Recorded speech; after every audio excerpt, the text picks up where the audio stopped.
لیکن ایک بنیادی حدیث کو بنیاد بنا کر ہم آگے بڑھتے ہیں کہ تم میں ہر وہ واقعہ پیش ہوگا جو تم میں سے پہلے کی قوموں میں پیش ہو چکا ہے. اور ہم سے پہلے کی قوموں میں کون سا واقعہ پیش ہو چکا ہے؟ کچھ لوگوں کا مر کر زندہ ہو جانا. یہ کثرت کے ساتھ ماقبل کی امتوں میں پیش آیا. طاعون سے گھبرا کے 70,000 آدمی اپنے گھروں کو چھوڑ کے بھاگتے ہیں اور عذاب الہی انہیں اپنی لپیٹ میں لے لیتا. 70,000 آدمی عذاب الہی کے لپیٹ میں آ جاتے ہیں اور مر کر گر جاتے ہیں. لاشیں پڑے ہوئے ہیں، پڑے پڑے لاشیں سڑ چکے، ہڈیاں علیحدہ ہو گئی. حضرت اسماعیل کا گزر ہوا جو اللہ کے پیغمبر تھے، ایک مرتبہ دیکھا تو سوال کیا کہ کون ہے کہ جو ان کو زندہ کرے گا؟ وہی ذات الہی. جواب آیا کہ اے ہمارے پیغمبر، ان ہڈیوں کے اوپر، بوسیدہ ہڈیوں کے اوپر پانی چھڑکو اور ہماری قدرت کا معجزہ دیکھو. پیغمبر وقت آگے بڑھے اور آگے بڑھ کر بوسیدہ ہڈیوں کے اوپر پانی چھڑکتے ہیں اور پانی چھڑکتے جاتے ہیں. بوسیدہ ہڈیاں جیتے جاتے انسانوں میں تبدیل ہوتی چلی جاتی ہیں.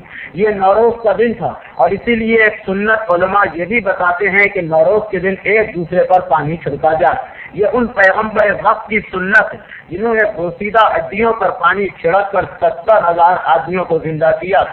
تو ہم سے ماقبل کی امت میں 70,000 آدمی، پورا زمانہ نہیں، 70,000 آدمی مر کے زندہ ہوئے. چھوٹا سا دور.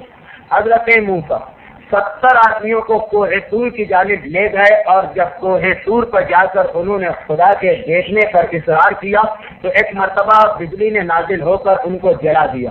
اور حضرت موسیٰ کی دعا کے بعد وہ دوبارہ حیات پاتے ہیں اور حیات پا کر انہوں نے شادی کی. شادیاں ہونے کے نتیجے میں ان کے بچے بھی ہوئے اور کثرت کے ساتھ ہوئے.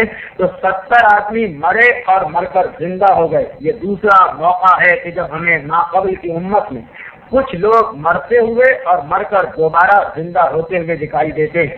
حضرت عزیر کا واقعہ کہ جہاں پر باپ کی عمر کم رہ جاتی ہے، بیٹے کی عمر بڑھ جاتی ہے. وہ مشہور واقعہ کہ 50 سال کی عمر میں غالباً حضرت عزیر گھر سے نکلے اور جب چلے تھے تو اس وقت بیوی حاملہ تھی، بیوی کے پیٹ میں بچہ تھا. حضرت عزیر گئے، ایک مرتبہ مصلحت الہی کے تحت انہیں موت آ گئی. 100 سال تک کسی حالت میں دریا کے کنارے گدھے کے قریب حضرت عزیر سوئے رہے. 100 سال کی موت کے بعد حکم خدا کے تحت دوبارہ زندہ ہوئے اور زندہ ہو کر اپنے گھر واپس آئے. تو ان کی عمر تو وہی 50 سال تھی جس عمر میں یہ گھر سے نکلے تھے. اور جس بچے کو ماں کے پیٹ میں چھوڑ گئے تھے وہ بچہ پیدا ہو کر 100 سال کی عمر اختیار کر چکا تھا. تو باپ چھوٹا ہو گیا تھا، بیٹا باپ سے بڑا ہو گیا تھا عمر کے اندر. حضرت عزیر کا واقعہ کہ موت آئی اور موت آ کر دوبارہ زندگی نصیب ہوئی. حضرت جرجیس کا واقعہ، ایمان لانا آسان، ایمان کو ثابت کرنا مشکل.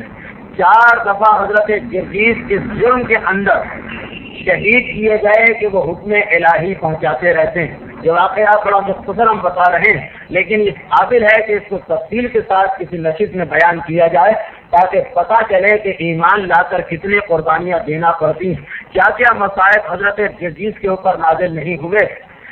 ہم کو تاریخ میں یہ بھی نظر آتا ہے کہ 2 ٹکڑے کر کے دیگ میں ڈالا گیا اور دیگ کے اندر پکایا گیا اور اس کے بعد حکم خدا سے دوبارہ زندہ ہوتے ہیں. دوبارہ زندہ ہونے کے بعد آرا مشین میں رکھ کر تمام جسم کو آرے کی مدد سے چیرا گیا. صرف حکم خدا کو پہنچانے کے جرم دوبارہ حیات پاتے ہیں. تو اس کے بعد جلایا گیا، تمام جسم کو جلا کر رات کو بکھیر دیا گیا. حکم خدا سے دوبارہ حیات پاتے ہیں اور واپس آتے ہیں.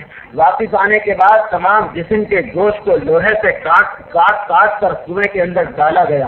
حکم خدا سے دوبارہ حیات پا کے واپس آتے ہیں اور اب خدا کا وعدہ پورا ہو گیا اور تمام قوم پر عذاب آیا. تو 4 مرتبہ شہادت پا کر دوبارہ زندگی ملی. ذوالقرنین کا واقعہ، ان کی تشریح ابھی آئے گی یاجوج و ماجوج کی تھوڑی تفصیل میں.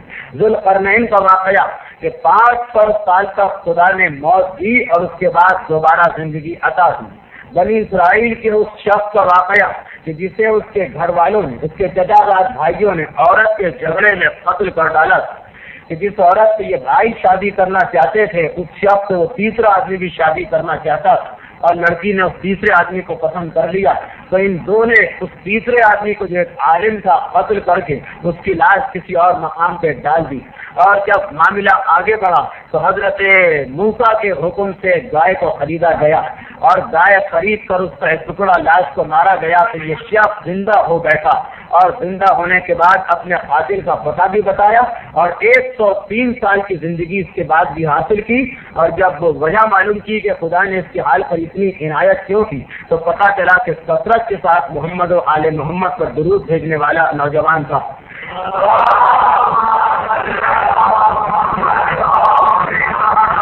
یہ تیسرا، یہ چھٹا یا ساتواں واقعہ ہمیں نظر آتا ہے کہ مر کر ایک شخص کو دوبارہ زندگی دی گئی، تو پتہ یہ چلا کہ ماں قبل کی امتوں میں تو یہ واقعہ کثرت کے ساتھ پیش آیا کہ ایک شخص مرا اور مرنے کے بعد دوبارہ اسے زندگی عطا کی گئی۔ تو پیغمبر کی روایت جو تم سے پہلے پیش آیا وہ سب کچھ تمہارے ساتھ پیش آئے گا۔